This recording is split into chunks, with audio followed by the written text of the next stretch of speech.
Hello, good morning, student of 10th class. Welcome back again in online classes conducted by James School Pushkar. आज का video lecture हम start करते हैं electric generator और dynamo. ये आपने 8th क्लास में भी पढ़ा था इलेक्ट्रिक वर्क एंड एनर्जी वाले चैप्टर में। उस समय आपने केवल इसकी एक डेफिनेशन पढ़ी थी, the device which is use to convert mechanical energy into electrical energy.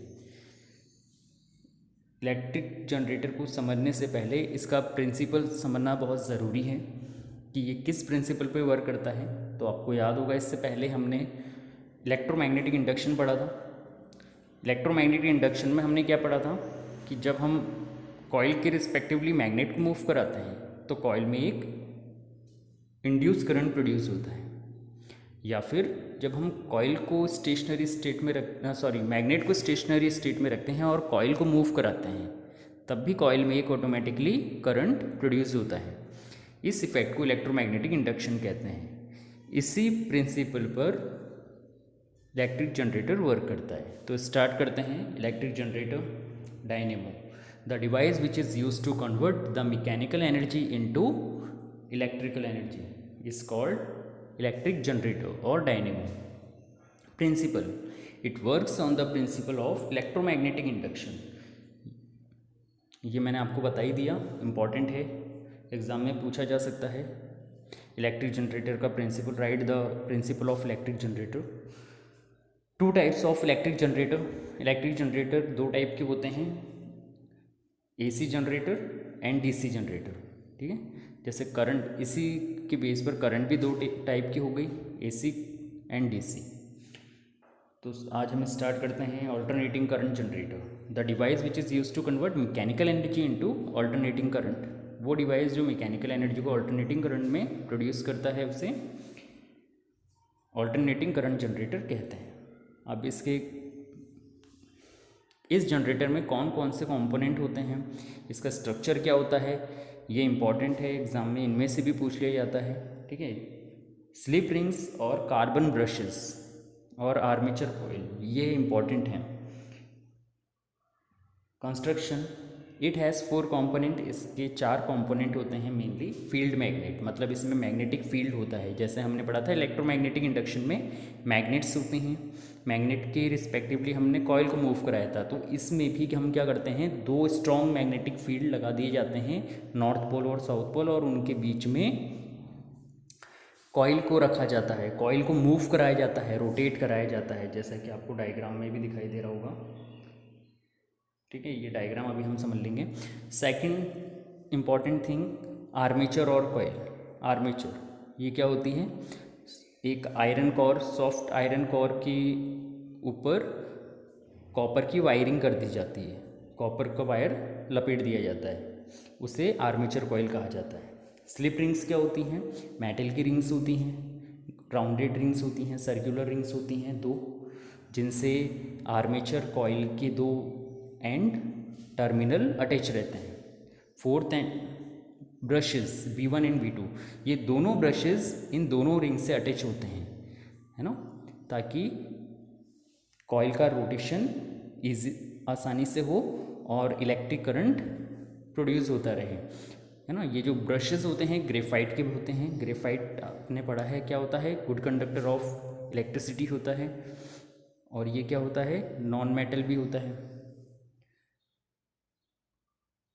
Field magnet, these are the 2 magnetic poles which produce strong magnetic field, जैसे कि आपको डायग्राम में दिखाई दे रहा है। 2 मैग्नेटिक पोल्स हैं, north pole and south pole, N और S. यहाँ पर क्या है बच्चों, यहाँ पर आप देख रहे हैं एन और एस, ये फील्ड मैग्नेट हैं। ठीक है, तो 2 मैग्नेटिक पोल्स यहाँ पर यूज़ में लिए जाते हैं, जो कि मैग्नेटिक फील्ड प्रोड्यूस करते हैं।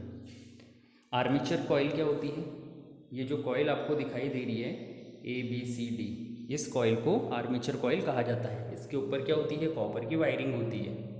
ठीक है, इसके ऊपर क्या होती है, कॉपर की वायरिंग होती है।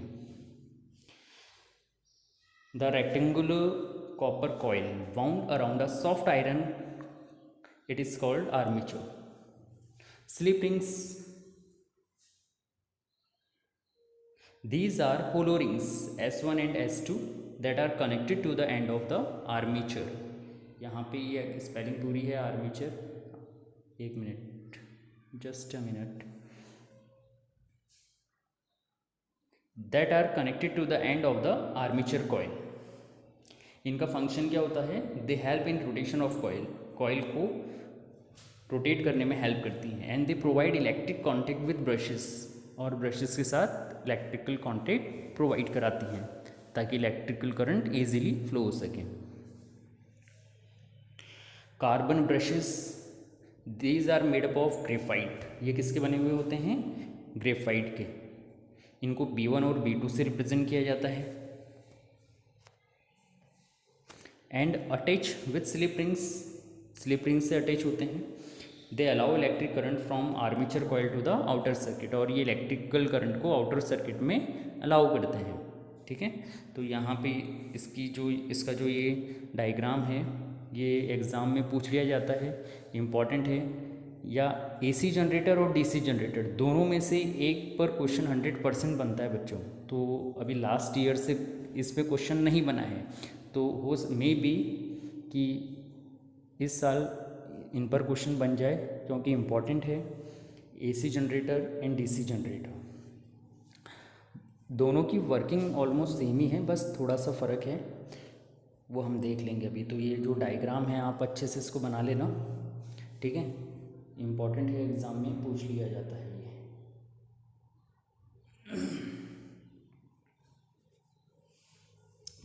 आगे स्टार्ट करते हैं. इसकी वर्किंग को मैं आपको यहाँ पे थोड़ा सा समझा देता हूँ. ठीक है, देखो क्या होता है बच्चों, ये जो आर्मेचर कॉइल ABCD आपको दिखाई दे रही है, इसको रोटेट कराया जाता है. जो ये एरो बना हुआ है ना ऊपर, इसको इस तरह से रोटेट कराते हैं. तो रोटेट कराने से क्या होगा? देखो, ये आर्मेचर कॉइल क्या है? एक कॉइल है, यहाँ से मैग्नेटिक फील्ड प्रोड्यूस हो रहा है ना. आपने पढ़ा था मैग्नेटिक फील्ड लाइंस क्या होती हैं? जो नॉर्थ से साउथ की तरफ मूव होती हैं. तो हम मान लेते हैं कि हाँ, यहाँ से जो मैग्नेटिक फील्ड प्रोड्यूस हो रहा है वो नॉर्थ टू साउथ हो रहा है. तो जब कॉइल को मैग्नेटिक फील्ड में मूव कराया जाता है तो क्या होता है? Magnetic induction. ये प्रिंसिपल याद है ना आपको? इलेक्ट्रोमैग्नेटिक इंडक्शन प्रिंसिपल यहाँ पर वर्क करेगा. जब हम कॉइल को रोटेट कराएंगे तो इसमें इंड्यूस करंट प्रोड्यूस होगा. ठीक है, अब इसमें इंड्यूस करंट जो है, जब ये हाफ रोटेशन कंप्लीट कर लेता है ना, तो इसमें करंट की डायरेक्शन चेंज हो जाती है ना, क्योंकि यहाँ पर मैग्नेटिक फील्ड लग रहा है. तो जैसी करंट की डायरेक्शन चेंज होती है, तो यहाँ पे जो आउटर सर्किट है इसमें भी करंट की डायरेक्शन चेंज हो जाती है. ठीक है, मतलब करंट की डायरेक्शन एक बार हाफ रोटेशन में B1 टू B2 रहती है, नेक्स्ट हाफ रोटेशन में B2 टू B1 हो जाती है. ठीक है, एक बार तो ऐसे रहेगी B1 टू B2, और दूसरे हाफ रोटेशन में कैसी हो जाएगी? B2 to B1. ठीक है, तो इसलिए ऑल्टरनेटिंग करंट प्रोड्यूस होता है. इसकी वर्किंग एक बार रीड कर लेते हैं. When armature coil ABCD start rotating between two strong magnetic fields, then induced current is produced in coil due to changing in magnetic flux. है ना, मैग्नेटिक फ्लक्स मतलब मैग्नेटिक फील्ड लाइंस में changes आने की वजह से इंड्यूस करंट प्रोड्यूस होता है. ये हमने मैग्नेटिक फ्लक्स पढ़ लिया था. मैग्नेटिक फ्लक्स क्या होता है? The number of magnetic field lines passing through surface. तो यहाँ पे सरफेस क्या है? कॉइल है. तो ये number of magnetic field lines मतलब नॉर्थ से साउथ की तरफ जो मैग्नेटिक फील्ड प्रोड्यूस हो रहा है उसमें चेंजेस आएगा, और जैसे उसमें चेंजेस आएगा तो कॉइल में ऑटोमेटिकली एक इंड्यूस करंट प्रोड्यूस होता है. After each half rotation the direction of electric current change in armature coil. जैसा कि मैंने आपको बताया था, हाफ रोटेशन के बाद आर्मेचर कॉइल में क्या होती है? करंट की डायरेक्शन चेंज हो जाती है ना. जैसे सपोज करो पहले क्या थी? A to B, B to C, C to D थी. अब डायरेक्शन क्या हो जाएगी? रिवर्स हो जाएगी, B टू A हो जाएगी. ठीक है, so after half rotation, first half rotation of coil, direction of current in outer circuit from B1 to B2, and next half rotation of coil, direction of current in outer circuit from B2 to B1. ये मैंने आपको पहले भी explain कर दिया है कि direction यहाँ पर चेंज होती रहती है हर हाफ रोटेशन के बाद। दस the direction of electric current and magnitude continuously change. तो यहाँ पर आप देख रहे हो कि करंट की डायरेक्शन और मैग्नीट्यूड में चेंजेस आते हैं। This current is called alternating current. इस करंट को क्या कहा जाता है? ऑल्टरनेटिंग करंट कहा जाता है। Alternating current, the electric current in which both direction and magnitude are continuously change is called alternating current. तो ये ऑल्टरनेटिंग करंट की डेफिनेशन हो गई। In India frequency of alternating current is 50 hertz and voltage supply 220 volt. Important है बच्चों, exam में पूछा जा सकता है कि हमारे देश में जो इलेक्ट्रिक करंट की फ्रीक्वेंसी है वो कितनी है? 50 हर्ट्ज है ना। वैसे 60 हर्ट्ज भी होती है, लेकिन आपकी बुक में 50 हर्ट्ज दिया है, ठीक है। तो 50 to 60 हर्ट्ज के बीच में रहती है। और वोल्टेज सप्लाई जो होता है हमारी घरों में वो कितना होता है? 220 वोल्ट का होता है। अब एसी जनरेटर को कौन कौन से फैक्टर इफ़ेक्ट करते हैं? तो वो मेनली 4 फैक्टर हैं। Number of turns in coil, मतलब जो कॉइल होती है आर्मेचर कॉइल ABCD, उसमें जो वायर है, कॉपर का वायर है, उसमें कितने टर्न्स हैं, मतलब वो कितने उसमें टर्न्स कितने, मतलब वो कितनी बार उसमें लिपटा हुआ है, ठीक है। ऐसे हम उसको समझ सकते हैं। एरिया ऑफ कॉइल, कॉइल की थिकनेस से हम समझ सकते हैं वायर की थिकनेस कितनी है, ये उसका एरिया हो गया। नंबर ऑफ रोटेशन, कि वो कॉइल पर सेकंड कितने रोटेशन कंप्लीट कर रही है, मतलब कॉइल रोटेट करती है तो कॉइल रोटेट कर रही है, वो उसकी रोटेशन स्पीड क्या है। नंबर ऑफ रोटेशन क्या है? Velocity and intensity of magnetic field, जो मैग्नेटिक फील्ड प्रोड्यूस हो रहा है नॉर्थ पोल और साउथ पोल के बीच में, उसकी वेलोसिटी क्या है, मतलब उसकी स्ट्रेंथ क्या है, या फिर उसकी इंटेंसिटी कितनी है। अब है डीसी जनरेटर। डीसी जनरेटर और एसी जनरेटर में क्या फ़र्क होता है कि एसी जनरेटर में जो हमने अभी पहले पढ़ा था वहाँ पर स्लिप रिंग का यूज़ होता है, ठीक है। क्या होता है? स्लिप रिंग का यूज़ होता है। कहाँ पे? एसी जनरेटर में। और डीसी में क्या होता है? Split ring. तो ये आपको ध्यान रखना है, बस इतना सा फ़र्क है। बाकी वर्किंग इसकी थोड़ी सी चेंज है, बाकी कंस्ट्रक्शन बिल्कुल सेम है, ठीक है। बस यहाँ पर थोड़ा सा कंस्ट्रक्शन में चेंज है। तो स्टार्ट करते हैं। Direct current generator, the device which is use to convert mechanical energy into direct current is called direct current generator. वो डिवाइस जो मैकेनिकल एनर्जी को डायरेक्ट करंट में कन्वर्ट करता है उसे डायरेक्ट करंट जनरेटर कहते हैं।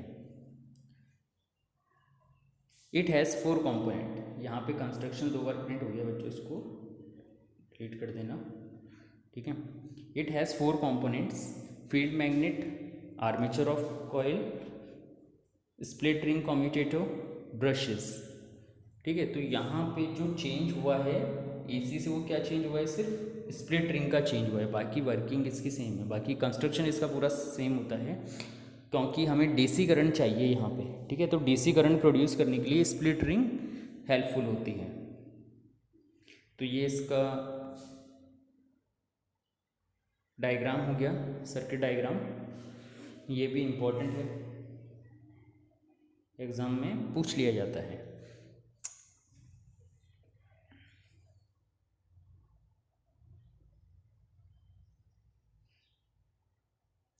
When armature coil ABCD start rotating between two strong magnetic field, then induced current is produced in coil due to changing in magnetic flux. जब armature coil को magnetic field में rotate कराया जाता है तो इसमें इंड्यूस करंट प्रोड्यूस होता है, ठीक है, due to changing in magnetic flux. Magnetic flux में चेंज आने की वजह से। अब देखो बच्चों, यहाँ पे जो इसकी वर्किंग है यहाँ से लेके यहाँ तक ये सेम है। एसी जो वर्किंग एसी में एसी जनरेटर की थी, सेम वर्किंग डीसी जनरेटर की यहाँ से। ठीक है। बस यहाँ पे थोड़ा सा चेंज, क्योंकि हमने यहाँ पे ब्रश ये चेंज किया है, स्लिप रिंग की जगह स्प्लिट रिंग का यूज़ किया है, तो इसलिए यहाँ पे थोड़ी सी वर्किंग चेंज हो गई है इसकी। क्या चेंज आया है? After each half rotation the direction of electric current change in armature coil. ये हमें पता है कि हर हाफ रोटेशन के बाद में करंट की डायरेक्शन चेंज हो जाती है। When armature coil complete half rotation then contact between brushes B1 and B2 and split ring commutator R1 and R2 are continuously change to each other. ठीक है। अब देखो यहाँ पे क्या होता है, जब ये कॉइल रोटेट करती है तो यहाँ पे कांटेक्ट भी चेंज हो जाता है। जो ये वाली रिंग है वो यहाँ पर आ जाती है B1 के कांटेक्ट में, और ये वाली जो रिंग है वो B2 के कांटेक्ट में आ जाती है। तो इस तरह से कांटेक्ट चेंज हो जाता है। कांटेक्ट चेंज होने से क्या होता है, जो आउटर सर्किट है इसमें करंट की डायरेक्शन एक ही बनी रहती है। कॉइल में तो करंट की डायरेक्शन चेंज होती है, लेकिन रिंग का कांटेक्ट चेंज हो जाता है ना, एक दूसरे से रिंग का कांटेक्ट चेंज हो जाता है। पहले एसी में क्या था, रिंग का कांटेक्ट चेंज नहीं हो रहा था, तो इसलिए करंट की डायरेक्शन भी चेंज हो रही थी। ठीक है। यहाँ पर कांटेक्ट चेंज हो जाता है। कांटेक्ट चेंज होने से क्या होता है, हर हाफ रोटेशन के बाद में कांटेक्ट चेंज हो जाता है। तो इससे क्या होता है, जो आउटर सर्किट है उसमें करंट की डायरेक्शन चेंज नहीं होती है, इसलिए इस करंट को डीसी करंट कहा जाता है।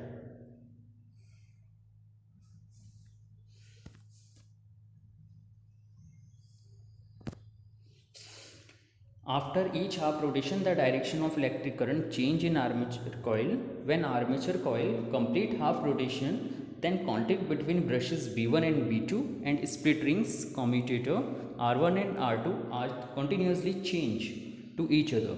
Thus, the direction of current remains constant in external loop.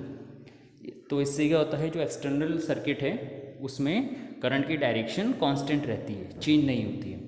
This current is called direct current. इस करंट को डायरेक्ट करंट कहा जाता है। नीचे डायरेक्ट करंट की डेफिनेशन है, the electric current in which both direction and magnitude remain constant is called direct current. वो current जिसमें करंट की डायरेक्शन और मैग्नीट्यूड दोनों कांस्टेंट रहते हैं, उनमें चेंज नहीं आता है, उसे क्या बोलते हैं, डायरेक्ट करंट। अब इसके एडवांटेजेस क्या क्या हैं एसी के, क्योंकि हमारे घरों में जो इलेक्ट्रिसिटी आती है वो कौन सी आती है, AC. AC is cheaper to generate than DC. AC को प्रोड्यूस करना या जनरेट करना ज़्यादा इजी होता है या सस्ता होता है कंपैरेटिवली डीसी के। AC can be transmitted over long distances than DC, और एसी को डीसी से ज़्यादा डिस्टेंसेस तक बहुत आसानी से भेजा जा सकता है।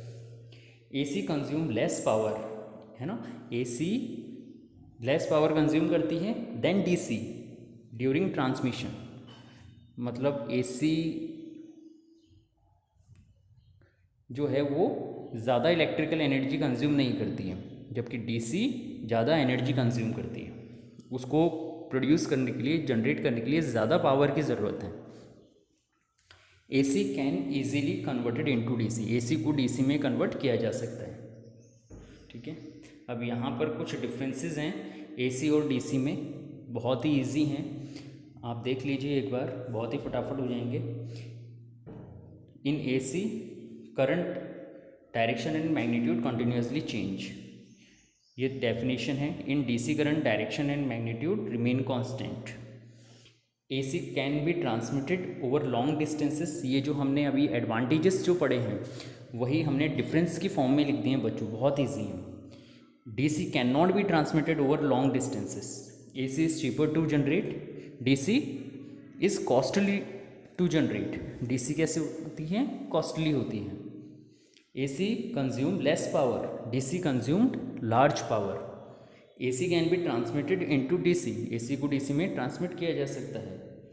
DC can not be transmitted into, यहाँ पे ट्रांसमिटेड की जगह आप कन्वर्टेड वर्ड यूज में लिखना बच्चों, क्या लेना, कन्वर्टेड। ठीक है। AC can be converted into DC, DC can not be converted into AC. अब एसी हमने पढ़ा कि एसी की जो डायरेक्शन है वो चेंज होती रहती है। इसका मतलब उसका जो उसकी जो फ्रीक्वेंसी है वो भी चेंज होगी। तो अपनी जो फ्रीक्वेंसी है वो कितनी है, एसी की 50 हर्ट्ज़ होती है। अब डीसी में मैग्नीट्यूड और डायरेक्शन चेंज नहीं होता है, इसलिए उसकी जो फ्रीक्वेंसी है वो क्या है, 0 हर्ट्ज़ है। क्या है, 0 हर्ट्ज़। तो एसी की 50 हर्ट्ज़ होती है और डीसी की 0 हर्ट्ज़, क्योंकि डीसी में मैग्नीट्यूड और डायरेक्शन दोनों कांस्टेंट रहते हैं। Difference between AC generator and DC generator, ये सिंपल ही है। एसी जनरेटर क्या करता है, मैकेनिकल एनर्जी को अल्टरनेटिंग करंट में प्रोड्यूस करता है, कन्वर्ट करता है, और डीसी डायरेक्ट करंट में प्रोड्यूस करता है। एसी में स्लिप रिंग्स का यूज़ होता है, ठीक है, और डीसी में स्प्लिट रिंग का यूज़ होता है। In this slip ring are use to produce alternating current. DC generator क्या करता है, in this split ring commutator are use to produce direct current. Series combination and parallel combination, ये हमने starting में कर लिया था बच्चों। इनमें डिफरेंसेस एग्ज़ाम में पूछ लिए जाते हैं, तो जितने भी अभी हमने डिफरेंसेस पढ़े हैं, एडवांटेजेस पढ़े हैं, ये सब इम्पॉर्टेंट हैं, इसलिए मैंने लास्ट में ये दे दिए हैं आपको। इन series combination opposite end of resistances are joined to each other. In parallel combination same end of resistances are joined to each other. ये हम स्टार्टिंग में पढ़ चुके हैं।